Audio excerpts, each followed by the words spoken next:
Good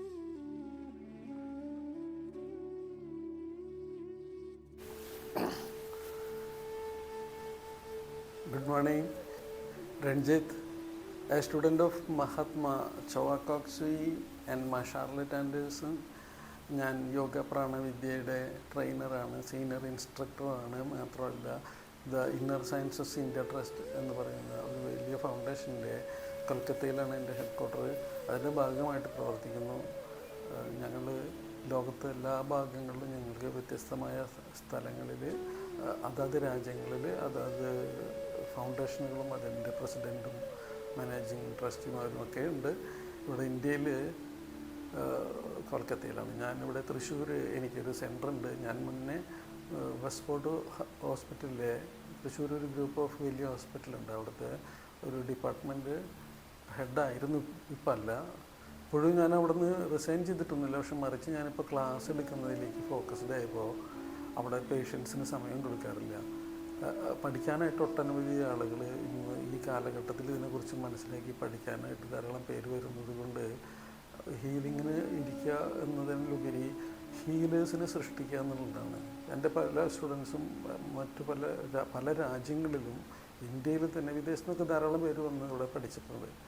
അപ്പോൾ ഇവിടെ വന്ന് പഠിച്ചവർ ഹീലറാവുക എന്നുള്ളതാണ് ഉദ്ദേശം. അല്ലാതെ ഇന്നും ഒരാൾ ഞാൻ മാത്രം ഹീലറായിരിക്കുക എന്നുള്ളതല്ല.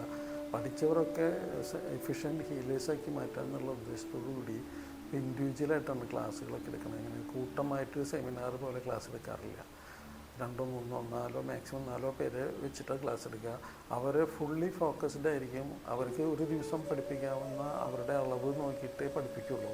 അല്ലാതെ എങ്ങനെയും ഇത് പഠിപ്പിച്ച് 2 ദിവസം കൊണ്ട് 4 ദിവസം കൊണ്ടൊക്കെ പഠിപ്പിച്ച് തീർക്കുന്ന രീതി വളരെ വർഷങ്ങളായിട്ട് പഠിപ്പിച്ചുകൊണ്ടിരുന്ന എനിക്ക് എൻ്റെ എക്സ്പീരിയൻസ് അതിനൊരു പ്രൊഡക്ടിവിറ്റി ഉണ്ടാകുന്നില്ല എന്നുള്ളതാണ്. ഇപ്പോൾ എനിക്ക് മനസ്സിലായി. ആളുകളെ കുറച്ചെടുത്ത് അവരെ അതിൻ്റെ എല്ലാ വശങ്ങളും പറഞ്ഞ് മനസ്സിലാക്കി. സമയം കുറച്ച് കൂടുതലെടുത്താലും നമ്മുടെ സമയത്തിന് അല്ല വാല്യൂ, അവരുടെ സമയത്തിനാണ് വാല്യൂ, അവരുടെ ആ പ്രൊഡക്ടിവിറ്റിക്കാണ് വാല്യൂ എന്നുള്ള കാര്യം എനിക്ക് മനസ്സിലായപ്പോൾ ഞാൻ അവരെ വളരെ ശ്രദ്ധിച്ച് വളരെ ആഴത്തിലേക്ക് ആ സബ്ജക്റ്റിനെ പഠിപ്പിച്ചു. എല്ലാ സംശയങ്ങളും തീർത്ത് തന്നെ പഠിപ്പിച്ച് പോയിക്കൊണ്ടിരിക്കുന്നത്. അതുകൊണ്ട് റിസൾട്ട് ഉണ്ട്. ഇപ്പോൾ ഒട്ടനവധി സ്ഥലങ്ങളിൽ ധാരാളം ഹീലേഴ്സ് പ്രവർത്തിക്കുന്നുണ്ട്. എനിക്ക് അഭിമാനത്തോടു കൂടി ഓരോ ഏരിയ എന്ന് വിളിക്കുന്ന ആളുകളോട് എനിക്ക് പറഞ്ഞു കൊടുക്കാൻ പറ്റും. എന്ന സ്ഥലത്ത് ഇന്ന ആളുടെ മുമ്പ് നിങ്ങൾക്ക് വേണമെങ്കിൽ അവിടെ അദ്ദേഹത്തെ വിളിക്കാം, അല്ലെങ്കിൽ അവരെ വിളിക്കാമെന്ന് പറയാം. ഇപ്പോൾ ഞാനിപ്പോൾ പറയാൻ പോകുന്നത് ഇതിൽ മാനസിക രോഗങ്ങൾക്ക് എങ്ങനെ ഈ യോഗ പ്രാണവിദ്യയിലെ എനർജറ്റിക് സയൻസ് സഹായിക്കുന്നു എന്നുള്ളതാണ്. നമുക്ക് 11 മേജർ ചക്രങ്ങളും മിനി ചക്രങ്ങളും മൈനർ ചക്രങ്ങളും ഉണ്ട് എന്ന് ലെവൽ 1 പറഞ്ഞത് നിങ്ങൾക്ക് ഓർമ്മയുണ്ടാവും, കേട്ടിട്ടുള്ള ആളുകൾക്ക്. അപ്പോൾ നമ്മുടെ ഓരോ ചക്രങ്ങൾക്കും അതിൻ്റേതായ ഫിസിക്കൽ ഫങ്ഷൻ ഉണ്ട്. ഓരോ ശരീരഭാഗങ്ങളായിട്ടുള്ള ഡീപ്പ് റൂട്ടഡ് റിലേഷൻ ഉണ്ട്. അതേപോലെ തന്നെയാണ് സൈക്കോളജിക്കൽ ഫങ്ഷൻ. അപ്പോൾ നമ്മുടെ മൂലാധാര ചക്രം എന്ന് പറയുന്നത് നമ്മുടെ നട്ടലിൻ്റെ താഴെ ഭാഗത്ത് സ്ഥിതി ചെയ്യുന്ന എൻഡ് ഓഫ് ദ സ്പൈൻ. അപ്പോൾ ആ ഭാഗത്ത് ഉള്ളതാണ് മൂലാധാരം, ബേസിക് ചക്ര എന്നാണ് യോഗിക് പാരമ്പര്യങ്ങളിൽ പറയുക. അവിടെ അത് ചെറുതാണെങ്കിൽ നമ്മളുടെ ജീവിതം വളരെ ശുഷ്കമായിരിക്കും. ചെറുതാവുകയാണെങ്കിൽ അതിൻ്റെ ശരിയായിട്ടുള്ള വലുപ്പത്തിലേക്ക് അത് വന്നിട്ടില്ലെങ്കിൽ, വർക്ക് ചെയ്യുന്നില്ലെങ്കിൽ കുട്ടികളുടെ ഗ്രോത്ത് കുറഞ്ഞു പോകും. കുട്ടികൾ ഗ്രോത്ത് ഉണ്ടാവണമെങ്കിൽ ആ ഭാഗത്തെ നമ്മൾ ട്രീറ്റ് ചെയ്യേണ്ടതുണ്ട്. അത് ഈ പവർ ഉപയോഗിച്ചിട്ടാണ്, ലെവൽ 2 പഠിച്ച കളർ പവർ ഉപയോഗിച്ചിട്ടാണ് ട്രീറ്റ് ചെയ്യേണ്ടത്. അതുപോലെ തന്നെ അത് നമുക്ക് കൂടുതൽ ഡിപ്ലീറ്റ് ആയാൽ സൂയിസൈഡൽ ടെൻഡൻസി കാണിക്കുന്ന ആളുകൾ, ഈ ജീവിതത്തിനോടൊക്കെ വിരക്തി വന്ന് അല്ലെങ്കിൽ ഏതെങ്കിലുമൊക്കെ ഒരു പ്രതിസന്ധിയിൽ ഈ ബേസിക് ചക്രം ചെറുതായി പോകുമ്പോഴാണ് ആളുകൾ ഈ സൂയിസൈഡ് ചെയ്യാനായിട്ടൊക്കെ അവർക്ക് നിലനിൽക്കാൻ പറ്റില്ല ഭൂമിയിൽ. മറ്റു പല കാര്യങ്ങൾ കൊണ്ടോ അവരുടെ ഇമോഷണലായിട്ടുള്ള കാര്യങ്ങളുണ്ടാവാം, മറ്റു പല കാര്യം. അപ്പോൾ അത് തന്നെയാണ് ആ മൂലാധാര ചക്രത്തിനെ തന്നെയാണ് നമ്മൾ ആക്ടിവേറ്റ് ചെയ്ത് ഡൈനാമിക് ആക്കുക. അതായത് വളരെ ആക്റ്റീവായിട്ട് എന്തൂസിയാസ്റ്റിക്കായിട്ട് കാര്യം ചെയ്യണമെങ്കിൽ ആ ചക്ര വളരെ നന്നായിട്ട് ആക്ടിവേറ്റ് ചെയ്യേണ്ടതുണ്ട്. മാത്രമല്ല ഹൈപ്പർ ആക്ടിവിറ്റി ഉള്ള ആളുകളെ നമുക്ക് കാണാം. അവർക്കിങ്ങനെ ഓടി നടക്കണ്ടാവും, ഒന്നിനും സമയമില്ല എന്ന് പറഞ്ഞ്. പക്ഷെ മറിച്ച് ആ ഒരു പ്രൊഡക്ടിവിറ്റി ഉണ്ടാവില്ല. അപ്പോൾ അങ്ങനെയുള്ള ഹൈപ്പർ ആക്ടിവിറ്റിയിൽ ഇരിക്കാൻ പറ്റാത്ത ആളുകൾ, കുട്ടികളെയും അങ്ങനെ കാണാം. ഇവരെയൊക്കെ അത് റെഗുലേറ്റ് ചെയ്യേണ്ടത് ഈ ബേസിക് ചക്രയാണ്. ഉദാഹരണത്തിന് ഞാൻ പറഞ്ഞതാണ്, അപ്പോൾ അങ്ങനെ ഓരോ ചക്രങ്ങൾക്കും അതിൻ്റെതായ സൈക്കോളജിക്കൽ ഫങ്ഷൻ ഉണ്ട്. ഇപ്പോൾ ബേസിക് ചക്ര, അതുപോലെ തന്നെ പിന്നെ സെക്സ് ചക്രയെ കുറിച്ച് പറയുന്നത് പ്രൊക്രിയേഷൻ, അടുത്ത തലമുറ ഉണ്ടാവാനുള്ള പ്രവണത ഉണ്ടാക്കുന്നതാണ്, ആ താല്പര്യം ഉണ്ടാക്കുന്നതാണ്. നമുക്ക് ലൈംഗികതയോട് നല്ല താല്പര്യം ഉണ്ടെങ്കിലേ ഈ അടുത്ത തലമുറ ഉണ്ടാവുള്ളൂ എന്നുള്ളത് കൊണ്ട് തന്നെ അതിന് ഒരു പ്രത്യേക തലത്തിലേക്ക് ആ ഊർജ്ജത്തെ കുറച്ചുകൂടി സ്ട്രോങ് ആയിട്ടുള്ള ഊർജ്ജമാണ്, അത് ഡിവൈൻ എനർജി ആയിട്ട് ബന്ധപ്പെട്ട് നിൽക്കുന്നത്. നമുക്കറിയാലോ ബ്രഹ്മചര്യം. അപ്പോൾ ഈ സെക്സ് ഉപയോഗിക്കാതെ വരുന്ന സെക്സ് എനർജി ഡിവൈനിറ്റി ആയിട്ട് ബന്ധപ്പെട്ട് നിൽക്കുക. മിക്ക ആളുകളും തെറ്റിദ്ധരിച്ചിരിക്കണം സെക്സ് എന്നത് പാപവും തെറ്റാണെന്നൊക്കെ, പല ആളുകളും. ഇന്നത്തെ കാലഘട്ടത്തിലൊക്കെ കുറവാണ്, പക്ഷേ അത് വളരെ അമൂല്യമായ നിധി പോലുള്ളൊരു എനർജിയാണ്. അതിന് നമുക്ക് ലൈംഗികതയ്ക്ക്, പ്രൊക്രിയേഷൻ, അടുത്ത തലമുറയ്ക്ക് വേണ്ടി ഉപയോഗിക്കുന്നില്ലെങ്കിൽ അത് ഈശ്വരനിലേക്ക്, അതായത് നമ്മുടെ ഉള്ളിലേക്ക് വരുന്ന സ്പിരിച്വൽ പവറിലേക്ക് അത് അറ്റാച്ച് ചെയ്ത് പോകും. അപ്പോൾ നമ്മുടെ ഡിവൈനിറ്റി കൂടും. അതുകൊണ്ടാണ് ഈ ബ്രഹ്മചര്യം അനുഷ്ഠിച്ച് ചില സന്ദർഭങ്ങളിൽ, ചില ട്രഡീഷനുകളിൽ, ചില റിലീജിയസായിട്ടൊക്കെ ഇങ്ങനെ പരിശീലിച്ചു വരുന്നത്. ഓക്കെ, ദെൻ നേവൽ ചക്ര, പൊക്കിളിൻ്റെ അവിടെയുള്ള ചക്രയുടെ പ്രത്യേകതയാണ് പ്രാക്ടിക്കാലിറ്റി, പ്രാക്ടിക്കൽ ഇൻ്റലിജൻസ്. അതുപോലെ നമുക്കൊരു പെട്ടെന്നൊരു ഡിസിഷൻ എടുക്കുമ്പോൾ അത് തെറ്റായി തീരുമാനം എടുക്കാൻ സഹായിക്കും. നമ്മുടെ ബ്രെയിൻ അതിന് ഉപയോഗപ്പെടുത്തുന്നത് പോലെ തന്നെ അതിന് സഡനായിട്ടുള്ള ഒരു റിഫ്ലെക്സിന് വേണ്ടിയിട്ട് നേവൽ ചക്രയാണ് അതിനെ സഹായിക്കുക. ഇനി മാത്രമല്ല, അറിവുണ്ടാക്കാനായിട്ട് നമുക്ക് തോന്നുക, അറിവ് നിറഞ്ഞ് ഉണ്ടാക്കാനായിട്ട് പുതിയ പുതിയ കാര്യങ്ങൾ പഠിക്കണമെന്നും, നാം പഠിച്ച സബ്ജക്റ്റ് തന്നെ അല്ല, അതിൻ്റെ മുകളിലും ഒട്ടനവധി പഠിക്കാനുണ്ടെന്നും, പഠിച്ചാൽ ഈ പ്രപഞ്ചത്തിൽ ഒന്നും പഠിച്ച് തീരില്ല എന്നും തിരിച്ചറിവുണ്ടാക്കുന്നതും, നാം പഠിച്ച സബ്ജക്റ്റിനെ തന്നെ ആഴത്തിൽ പഠിക്കാൻ ശ്രമിക്കുന്നതും താല്പര്യപ്പെടുന്നതും ഒക്കെ ഈ നേവൽ ചക്രയാണ്. അവിടെ ഒരു ഗോൾഡൻ എനർജി പ്രൊഡ്യൂസ് ആവേണ്ടത് തന്നെ. അപ്പോൾ അത് ആണ് നമ്മൾ കൂടുതൽ, പിന്നെയും അതിൻ്റെ കുറേ വിശേഷങ്ങളുണ്ട് അതിനോട് ബന്ധപ്പെട്ട്. അപ്പോൾ അതിപ്പോൾ നമുക്ക് വിശദീകരിക്കാനുള്ള സമയമില്ലാത്തതുകൊണ്ട് വന്നോളൂ.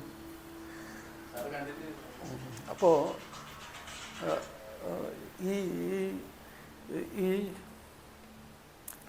നേവൽ ചക്ര ആക്ടിവേറ്റ് ചെയ്ത് നമുക്ക് നമ്മുടെ പ്രാക്ടിക്കൽ ഇൻ്റലിജൻസിനെയും നമ്മുടെ അറിവിനെ എങ്ങനെ പ്രാക്ടിക്കലായിട്ട് ഉപയോഗിക്കാമെന്നൊക്കെ നമ്മളെ സഹായിക്കും. ഒട്ടനവധി കാര്യങ്ങളുണ്ടെങ്കിലും ഞാനിപ്പോൾ ഇത്രേ പറയാൻ പറ്റുള്ളൂ. പിന്നെ സോളാർ പ്ലെക്സസ് നമ്മുടെ ലോവർ ഇമോഷൻസിൻ്റെ ഭാഗമാണ്. ലോവർ ഇമോഷൻ എന്ന് പറഞ്ഞാൽ ചീത്ത എന്നുള്ള അർത്ഥമല്ല, അതായത് അതിൽ പോസിറ്റീവ് നെഗറ്റീവായിട്ടുള്ള ഡിഫറെൻ്റ് ആസ്പെക്റ്റുകളുണ്ട്. അപ്പോൾ ഈ പോസിറ്റീവായിട്ടുള്ള കറേജ്, നമുക്ക് എക്സ്പ്രസീവ്നെസ്, ഡിസയറുകൾ ഉണ്ടാക്കുക, നമുക്കൊരു മോഹം ഉണ്ടാക്കുക, എനിക്ക് അത് വാങ്ങണം, അല്ലെങ്കിൽ ആ സ്ഥലം വാങ്ങണം, അല്ലെങ്കിൽ ഏറ്റവും മികച്ച പ്രീമിയം കാറ്, റോൾസ് റോയ്സ് വാങ്ങണം, ഇതൊക്കെ നമുക്ക് ആഗ്രഹം ഉണ്ടാക്കുന്നത് ഈ സോളാർ പ്ലെക്സസ് ആണ്. അത് ഒരു ഇച്ഛാശക്തിയിലേക്ക് വളരുമ്പോഴാണ് അത് മാനിഫെസ്റ്റ് ചെയ്യപ്പെടുക. അപ്പോൾ ക്രിയാശക്തിയൊക്കെ പഠിക്കുമ്പോൾ നമുക്കത് കൂടുതൽ ആ സോളാർ പ്ലെക്സസ് നമുക്ക് മാനിഫെസ്റ്റേഷൻ, നമുക്ക് എന്താഗ്രഹിച്ചാലും നടക്കുന്ന കാര്യങ്ങളെ പ്രോഗ്രാം ചെയ്യുന്നതാണ്. അപ്പോൾ സോളാർ പ്ലെക്സസ് ചക്ര ലോവർ ഇമോഷൻ്റെ ഭാഗത്തിൽ അതിൽ പോസിറ്റീവ് ഇമോഷൻ ഉണ്ട്, പോസിറ്റീവായിട്ടുള്ള ഇമോഷൻസ് ഉണ്ട്. ധൈര്യം ഉണ്ടാക്കുക. നമ്മളൊരാൾ വന്നിട്ട് നമ്മുടെ വീട്ടിൽ വന്നിട്ട് നമ്മുടെ മറുത്തിരുന്ന ചെയർ എടുത്തുകൊണ്ട് പോവുക, അപ്പോൾ അയ്യോ അയാൾ ചെയർ എടുത്തുകൊണ്ട് പോയി എന്ന് പറഞ്ഞ് വിഷമിച്ച് നിൽക്കല്ല.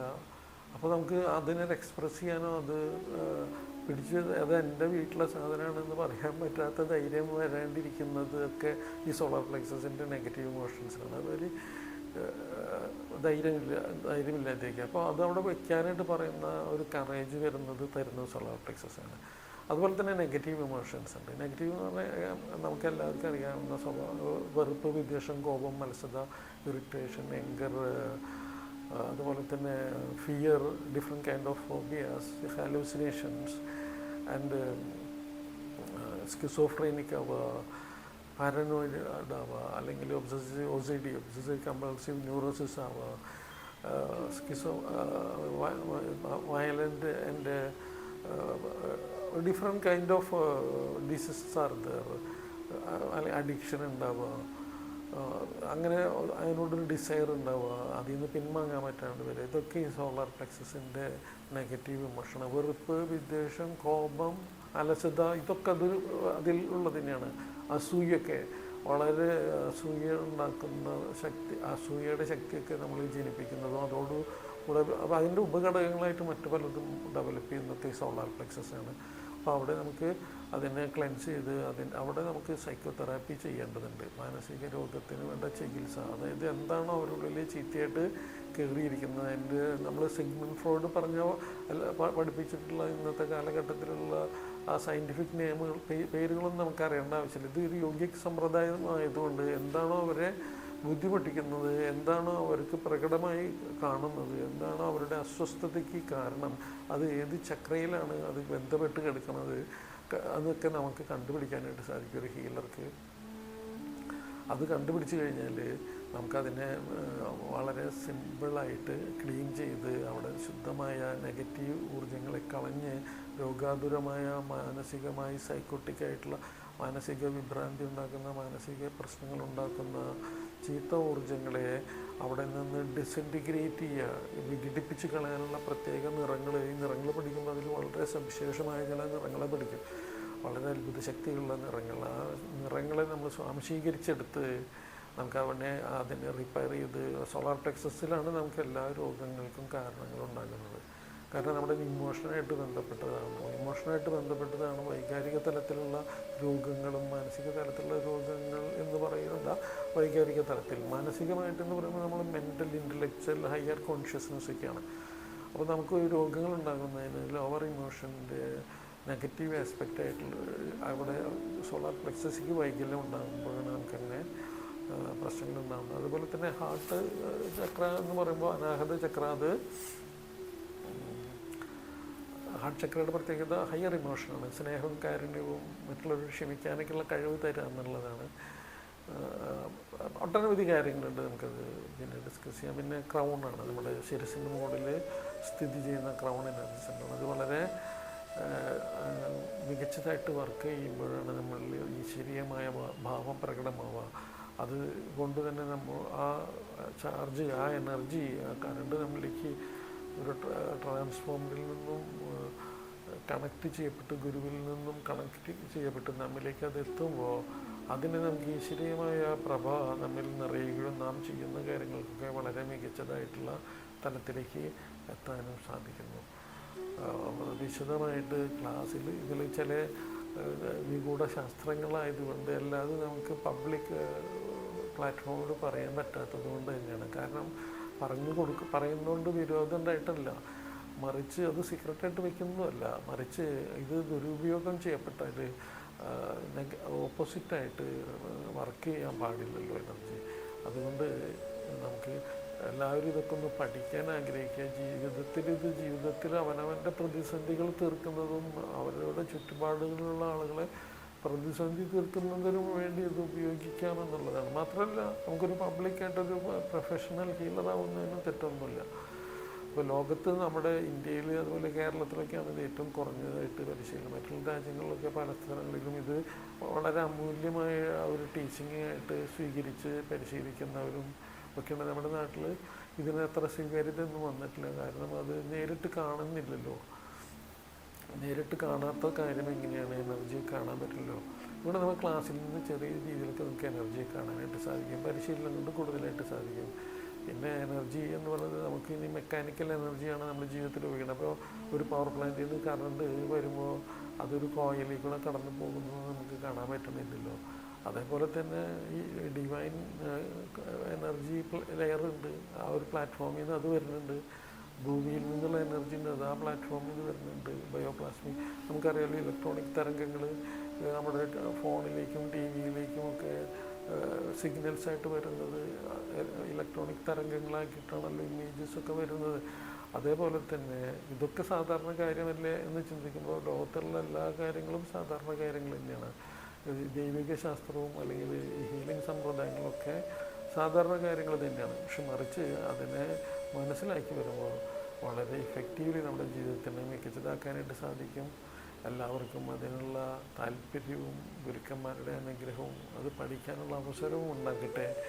അതിനുള്ള അവസരം നിങ്ങൾക്ക് ഇവിടെ ഓതറൈസ്ഡ് ട്രെയിനറായ ഞാൻ വഴിക്ക് പഠിക്കാനാണെങ്കിൽ എൻ്റെ വഴിയിൽ പഠിക്കാനായിട്ട് നിങ്ങൾക്ക് സാധിക്കും. നിങ്ങൾക്ക് എല്ലാ കോഴ്സുകളും ഇവിടെ എനിക്ക് അനുവദിക്കപ്പെട്ടുള്ള എല്ലാ കോഴ്സുകളും മാസ്റ്ററുടെ ഒരുവിധം ഒട്ടുമിക്ക എല്ലാ ഹയർ കോഴ്സുകളും ഞാൻ പഠിപ്പിക്കുന്നുണ്ട്.